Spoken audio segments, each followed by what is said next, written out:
What is social engineering?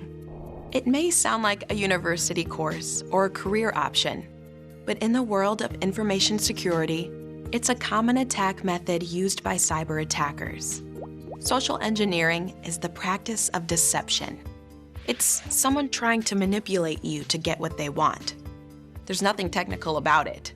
Sure, it can involve computers, but it can also happen through phone calls, text messages, social media, or even in person.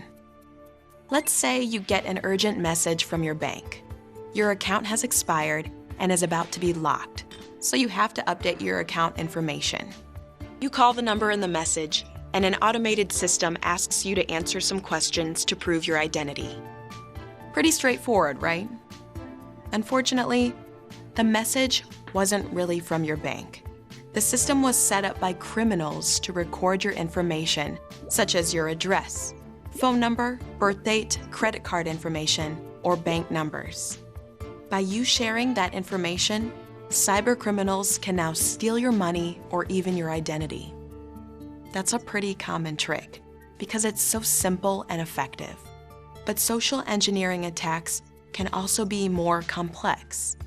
For example, you might get an urgent email from your boss informing you that law enforcement is conducting a secret investigation and that people could even go to jail. The email states that the legal team will be calling you in 15 minutes with a bunch of questions you need to answer. It seems like a scary situation, and it is.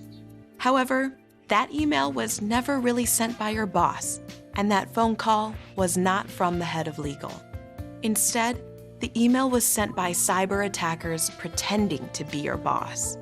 The phone call was the same cyber attacker pretending to be the head of legal. These attacks often work by making you feel rushed, by creating a sense of urgency, or using confusing jargon. A cyber attacker can rush you into making a mistake. Like many social engineering attacks, no one hacked your computer or broke into your home. But you may have willingly given sensitive information away because you thought the message was from a trusted source. These attackers are good at what they do and are constantly adapting. Attackers are often not looking for flaws in technology, rather creating situations to trap individuals. They play on our emotions. Anyone can fall victim. The key is to know when to have your guard up. Here are some clues that you should be extra alert. If you feel you are being rushed, when something's urgent, you tend to throw caution to the wind. Attackers try to keep you from having time to think it over. If you receive a request to bypass procedures or ignore policies, this is a sign that what you're being asked to do may be unethical and risky. If someone is being overly curious or prying.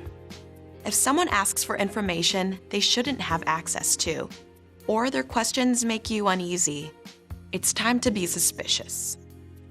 If a request is using confusing jargon, sometimes attackers use technical-sounding language to convince you to just go along with their scheme. Don't act if you don't understand. If something sounds too good to be true. If a message tells you that you've won something, be skeptical, especially if you don't even remember entering a contest. If the tone or message is off. Does a message sound like it really came from its supposed source? Does a greeting use your name, or is it general? Is the language or grammar a little funny?